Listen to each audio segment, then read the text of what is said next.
Hello friends and family, ఈరోజు శనివారం అమావాస్య ఉందని, శని జయంతి ఉందని అమ్మ టెంపుల్కి వెళ్దామని అంటే కాలభైరవ స్వామి టెంపుల్కి అయితే వెళ్ళడం జరిగింది.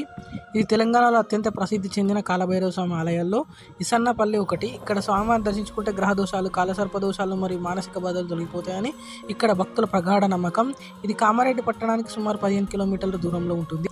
అయితే ఈ ఆలయానికి సంబంధించిన ఒక స్థానిక కథ ప్రచారంలో ఉంది. చాలా ఏళ్ల క్రితం ఒక భక్తుడు కాలభైరవ స్వామి స్వప్నంలో కనిపించి తాను ఇసన్నపల్లి పరిమళలో ఒక పుట్ట శిల రూపంలో ఉన్నానని తనను బయటకు తీసి పూజించమని కోరుతాడట.